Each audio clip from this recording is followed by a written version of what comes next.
My name is Chelsea King, and I turned 38 in Jackson, Mississippi. I'd planned a big birthday dinner at a local soul food restaurant expecting my family to show up: my dad, my mom, my brother, my aunt. I'd even reserved a private room, paid for everything. Then my phone pinged. A text from my dad: "Don't expect anyone to show." My stomach dropped. I opened social media, and there it was. A group photo of them all in Miami, lounging by a pool, sunglasses gleaming. The caption read, "Finally, together." I stared at the screen, my hands shaking. They didn't just skip my birthday, they flaunted it. I typed one reply: "What a coincidence." That night, I logged into my accounts and froze every expense account tied to their rentals. By morning, my phone lit up: 28 missed calls, voicemails piling up. They thought they could ditch me and keep cashing my checks. They were wrong. Before I dive into my story, let me know what time it is, where you're watching this, and which city you're in, so I can see just how far my story is reaching. I'd been planning my 38th birthday for weeks. The soul food restaurant in Jackson, Mississippi was the perfect spot: family-owned, warm, the kind of place where you feel at home. I reserved a private room, ordered platters of fried catfish, collard greens, and cornbread, enough for my whole family: my dad, my mom, my brother, my aunt. I'd even sent invites a month ago, double-checked RSVPs. They all said they'd be there. I wanted it to be special, a chance to bring everyone together, maybe smooth over the tension that had been simmering for years. I'm a real estate investor, have been for over a decade. I own 6 apartment buildings in Jackson, and my family lives in 3 of them, paying way below market rent. I've covered their late payments, skipped fees, even paid for my brother's car when his business tanked. It's not like I'm rolling in cash, but I've worked hard, built a solid portfolio: 25 units, steady income. My dad's always called it our family empire, like he had a hand in it. He didn't. I started with a small inheritance from my grandmother and turned it into something real. They've leaned on me ever since, expecting handouts while throwing shade at my choices. The biggest sore spot: my boyfriend, Owen. We've been together 3 years, and he's the best thing in my life. He's a mechanic, owns a small auto shop in town. He's got this quiet strength, always fixing things: cars, my bad days, you name it. But my family can't stand him. They call him grease monkey behind his back, say he's not good enough for me. My mom once told me straight to my face I could do better than a guy who comes home with oil stains on his jeans. My brother's worse: he's always dropping hints that Owen's just after my money, as if I'm some clueless heiress. It's been a constant battle, their snide comments chipping away at me. I thought my birthday could be a fresh start, a night where they'd see Owen the way I do. That morning, I was buzzing with excitement. I'd spent hours picking out a dress. Navy blue, simple but sharp. Owen helped me set up the restaurant, hauling in decorations, joking about how I'd gone overboard with the balloons. I laughed, but deep down I was nervous. My family's never been easy. My dad's the type who expects everyone to fall in line with his plans, always talking about family image. My mom backs him up, nodding along like he's preaching gospel. My brother's always chasing some get-rich-quick scheme, leaning on me to bail him out. My aunt's the queen of gossip, stirring the pot whenever she gets a chance. Still, I hoped they'd show up, eat, laugh, maybe act like a real family for once. I got to the restaurant early, checked the setup. The tables were perfect: candles, flickering music low. Owen was there, looking sharp in a button-down, even though he hates dressing up. He squeezed my hand, told me it'd be great. I wanted to believe him. Then my phone buzzed. I figured it was my dad saying they were running late. I opened the message and my heart stopped. "Don't expect anyone to show," he wrote. No explanation, no apology, just those 5 words. I read it again, thinking it was a mistake. My dad's always been blunt, but this was a gut punch. I stood there, staring at the screen, feeling the room shrink around me. Owen asked what was wrong, but I couldn't speak. My family didn't just ditch me, they didn't even care enough to fake an excuse. I'd spent thousands on them, carried their weight for years, and this was how they repaid me. I wasn't just hurt. I was done. I stood in the restaurant, the candles flickering on empty tables, my phone heavy in my hand. Owen looked at me, his eyes searching. "Babe, what's going on?" he asked. But I couldn't form words. My family had ditched my birthday. No warning, no excuse. I needed to know why. I opened my social media app hoping for some clue, maybe a last-minute emergency. Instead, I found a photo that hit me like a freight train. There they were. My dad, my mom, my brother, my aunt posing by a Miami pool, all smiles, drinks in hand. The caption read, "Finally together." I stared at it, my pulse racing. They weren't just skipping my party. They were on a full-blown vacation, flaunting it for the world to see. And I wasn't invited. I scrolled through the comments. Friends, cousins, even my mom's book club were chiming in with heart emojis and looks like fun. Not one mentioned me. My aunt had posted the photo, her usual smug grin plastered on her face. My brother was laughing, arm around my mom, who looked happier than I'd seen her in years.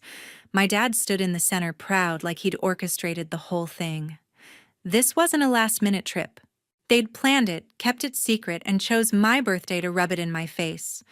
I felt like I'd been erased, like I wasn't even part of the family anymore. My whole life, I'd carried their weight, cheap rent loans, favors, and this was their thanks. A public slap captioned, "Finally together," as if I was the one holding them back. I wanted to scream, to call them out right then and there. But something stopped me. I'd spent years letting their jabs slide, swallowing my hurt to keep the peace. Not this time. I locked my phone, took a deep breath, and looked at Owen. "Let's eat," I said, my voice steadier than I felt. He raised an eyebrow but didn't push. We sat down at the table meant for 10. Just the two of us, surrounded by untouched plates of catfish and cornbread.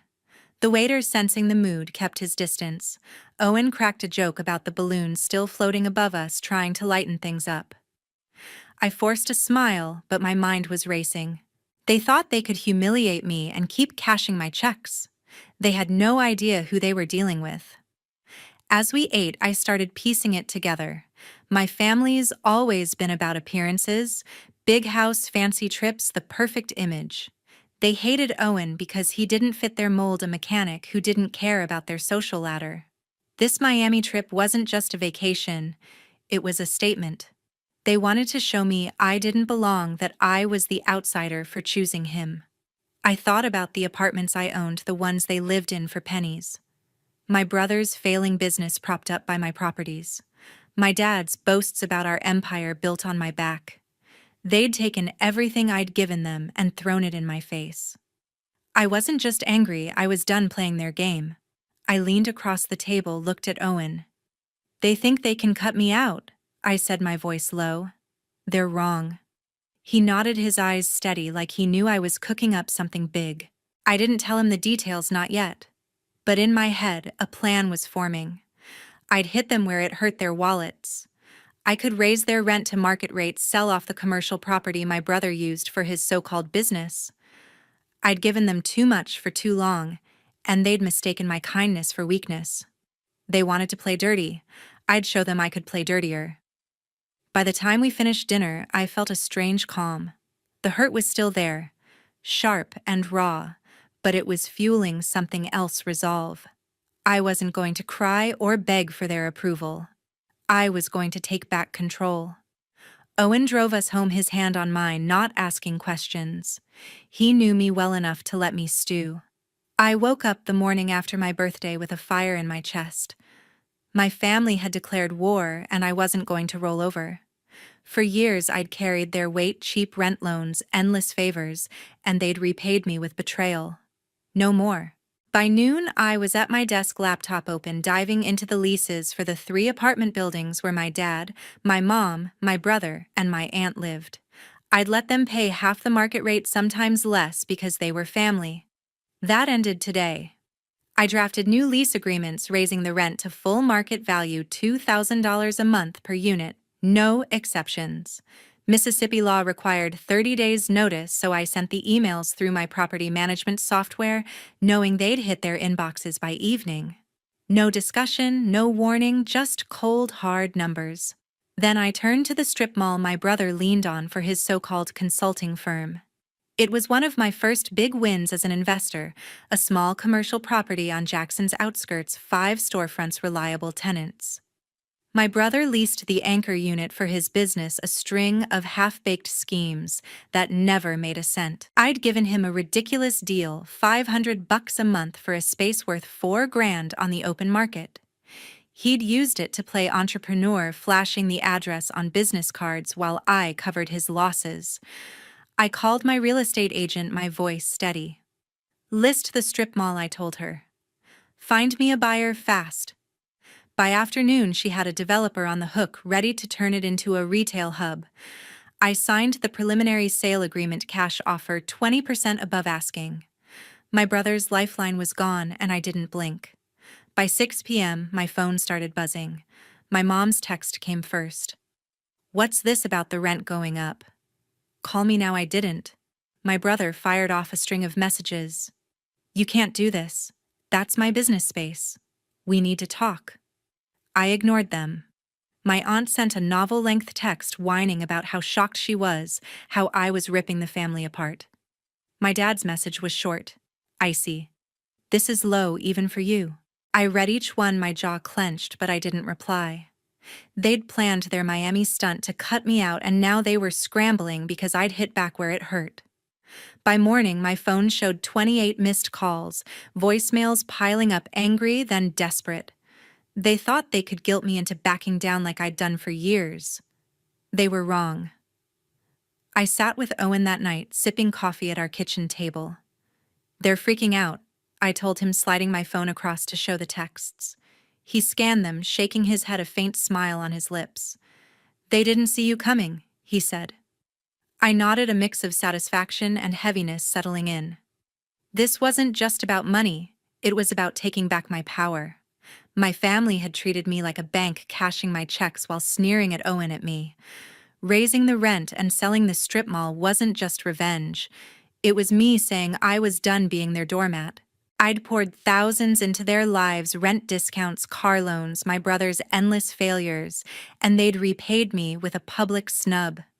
Now they'd learn what life looked like without my support. The next day, the texts kept coming more desperate. My brother sent a long one. "I can't afford $2,000 a month. You're killing my business. Let's work this out." I didn't answer. My mom called 3 times, leaving a voicemail about how this isn't how family acts. I deleted it halfway through. My aunt tried guilt texting about my dad's stress and how I needed to think about the family. I almost laughed. They hadn't thought about me when they posed for that photo, when they chose Miami over my birthday. My dad sent another text. "You'll regret this." I didn't flinch. They'd made their choice, and I'd made mine. I checked my email and saw a note from my agent. The strip mall deal was on track, closing in 2 weeks. The buyer's cash offer was locked in, and my brother's firm would be out, no extensions. I felt no guilt. He'd never thanked me for the cheap lease, never acknowledged the thousands I'd sunk into his ventures. My dad and mom were no different, living in my apartments like they owned them, never offering a dime for repairs or taxes. My aunt, always stirring drama, had no right to lecture me. I'd given them everything, and they'd thrown it back in my face. Now they'd face the consequences. Owen watched me work, his eyes steady. "You sure about this?" he asked, not pushing, just checking. "Absolutely," I said. This wasn't just about cutting them off, it was about breaking the chains they'd used to control me. Every missed payment I'd covered, every favor I'd done had given them leverage. No more. I sent a final email to my property manager, locking in the rent increases. No negotiations, no discounts. My family wanted to act like I didn't exist. Fine. They could live like it. The texts kept coming over the next few days, a mix of anger and pleading. My brother offered to make it right if I gave him time. My mom tried guilt again. "We're your family. You can't do this." My dad's last message was a threat. "You're making a mistake." I didn't respond. Their panic felt like justice. They'd crossed me, and I wasn't letting them off. My phone buzzed nonstop, but I turned it to silent, done with their excuses.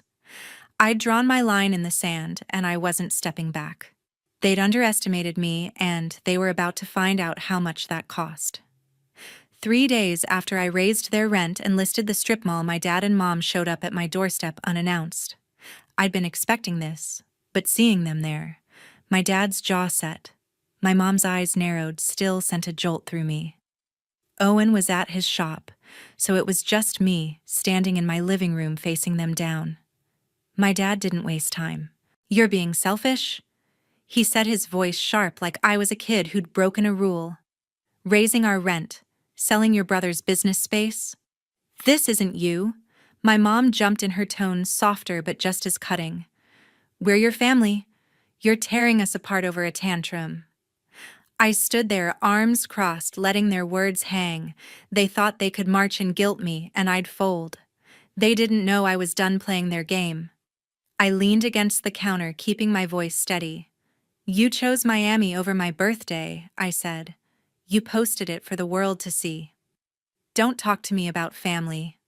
My dad's face reddened. "That was a family trip. You could have come if you weren't so stubborn." Stubborn? I almost laughed. They hadn't invited me, hadn't even hinted at it.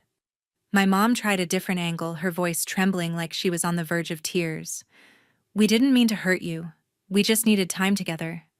You've been so distant." Distant? I'd been covering their rent, bailing out my brother, swallowing their jabs about Owen for years. I shook my head. "You don't get to rewrite this. You made your choice." My dad stepped closer, pointing a finger. "You think you can cut us off? We built you up. You'd be nothing without us." That hit a nerve, but I didn't flinch. "I built myself," I said, my voice ice cold. "Those apartments, my work. That strip mall, my investment. You've been living off me, not the other way around." My mom gasped like I'd slapped her. "How can you say that? We're your parents?" I didn't back down. "Parents don't ditch their kid's birthday and flaunt it online." "You did." They stood there stunned, like they hadn't expected me to fight back. I wasn't the pushover they thought I was anymore. Before they could say more, my phone buzzed with an email from my bank. I glanced at it, and my stomach tightened. An alert about a credit inquiry. Someone had tried to open a loan in my name. I opened the details, and there it was. My brother's name tied to an application for a $50,000 business loan using my credit and my properties as collateral. He'd gone behind my back thinking he could cash in on my name to save his failing business. I looked up at my dad and mom, my anger boiling over. "Did you know about this?" I asked, holding up my phone. They exchanged a glance, and my mom's face paled. "He's desperate," she said. "He didn't mean any harm." I laughed, a sharp, bitter sound. "No harm. He tried to steal from me." I pulled up the bank's number, called them right there, and reported the fraud.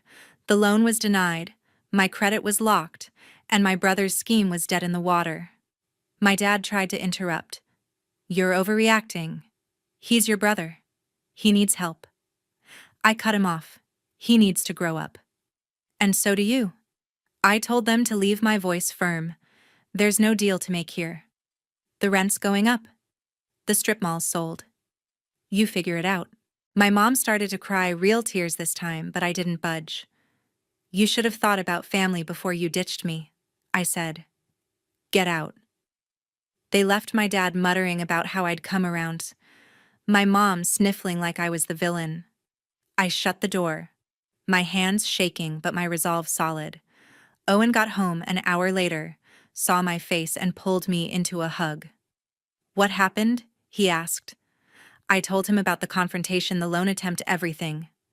"They think they can bully me into backing down," I said. He squeezed my hand. "They don't know you at all, do they?" I shook my head, a small smile breaking through. He was right. They'd underestimated me, thought I'd cave, like I always had. But I was done bending. Later that night, my brother sent a text trying to play innocent. "I didn't mean to use your name. I was desperate. Let's talk. I didn't reply. My aunt called, leaving a voicemail about how I was destroying the family legacy. I deleted it. My dad sent one last message: "You're making enemies you don't want." I didn't respond.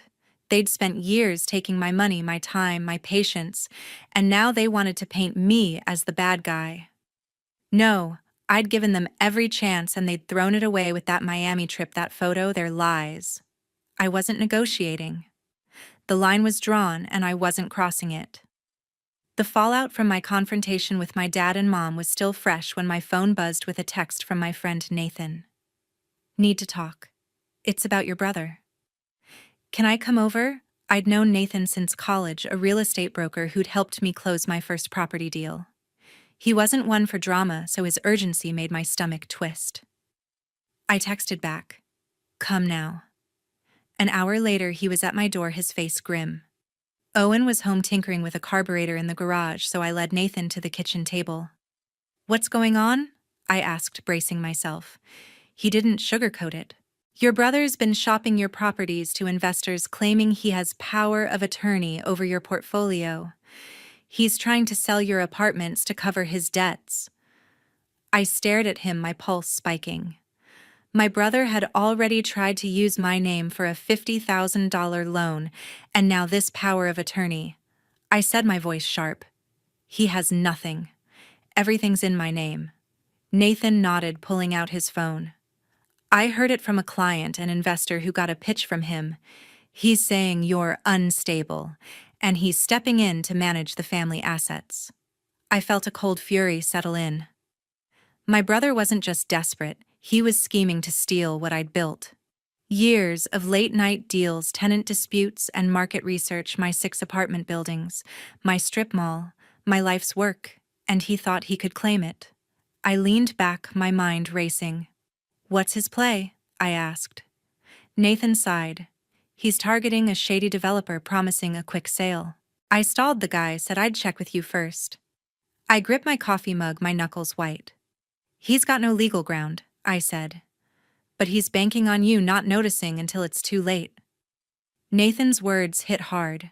My brother had always been reckless, chasing get-rich-quick dreams while I bailed him out.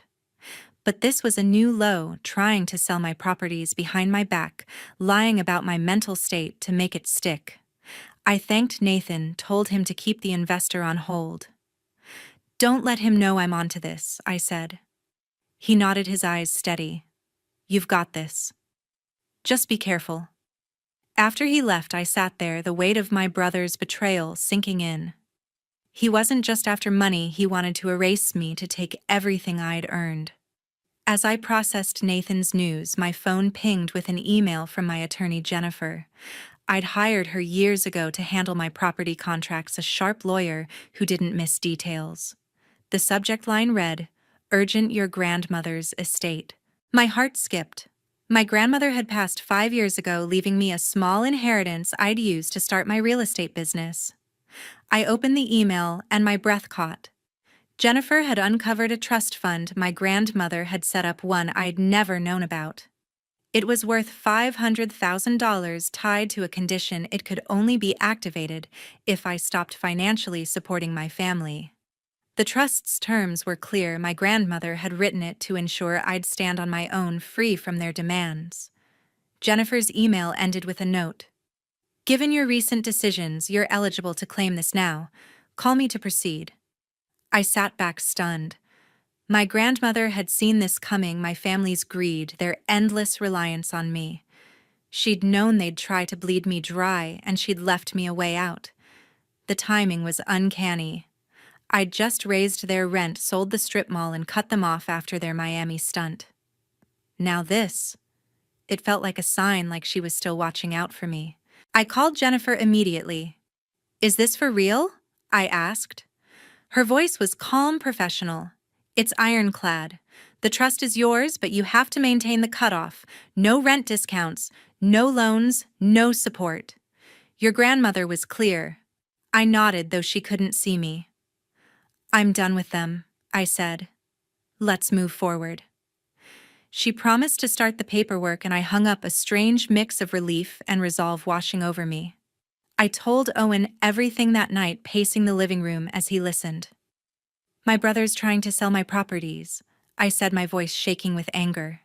And my grandmother left me $500,000, but only if I keep them cut off. Owen's eyes widened, but he stayed calm, his hand resting on mine. Your grandmother knew you'd need this, he said. And Nathan's got your back. You're not alone in this. I squeezed his hand, grateful for him in a way I couldn't put into words.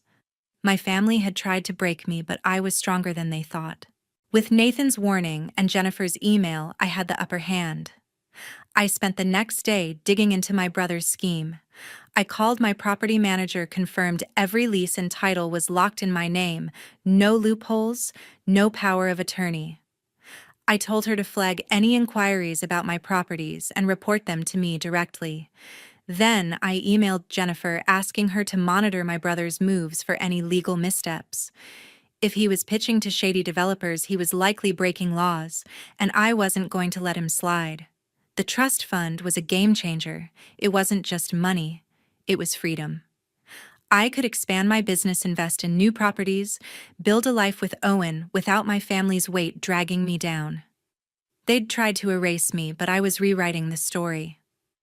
My phone kept buzzing with texts from my dad, my mom, my aunt, still trying to guilt me, still acting like I owed them.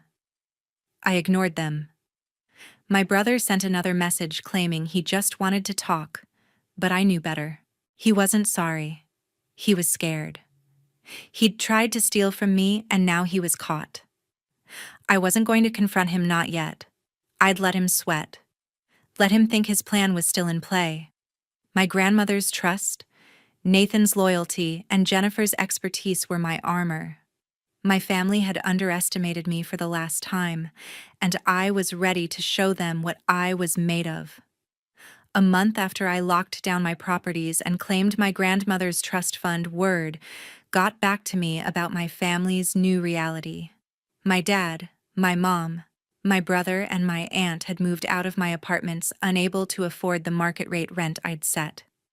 They'd landed in a budget complex on the edge of Jackson, cramped units, thin walls, no pool or gated entry. The kind of place they'd once sneered at back when they lived off my generosity. My brother's so-called consulting firm was gone, his office space now a vape shop in the strip mall I'd sold. My dad's boasts about the family empire were silent. He was driving for a rideshare app to make ends meet.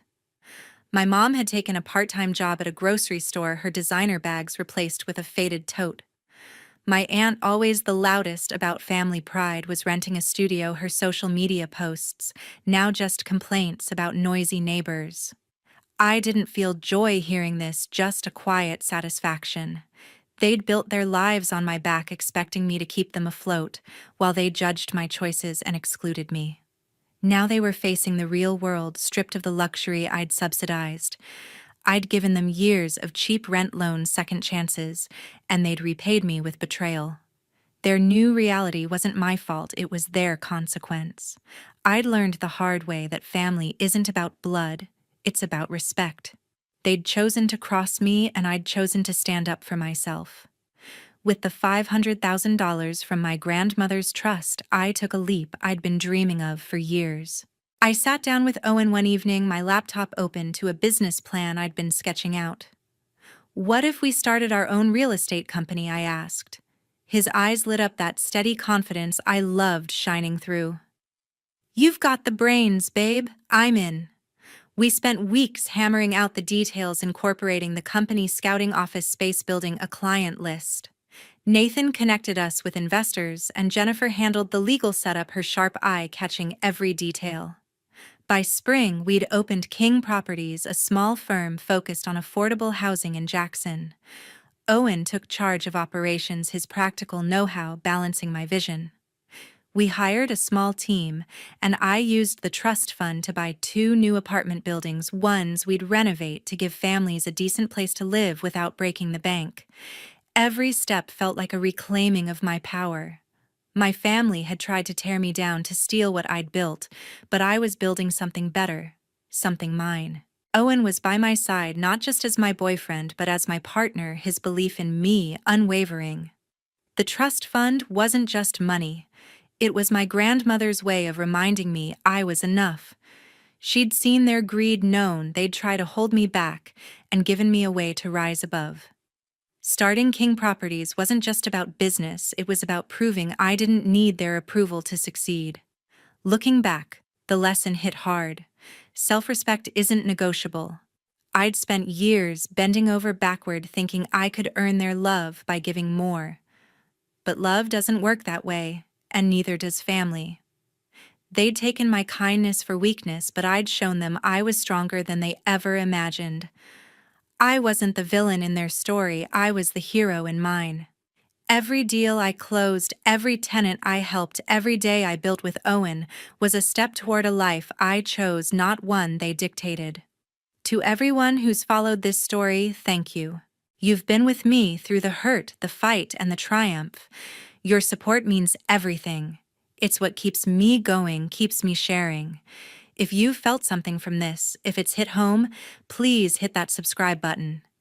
Join me for more stories about standing up, fighting back, and finding your own path. You're not just viewers, you're part of this journey. Thank you for being here.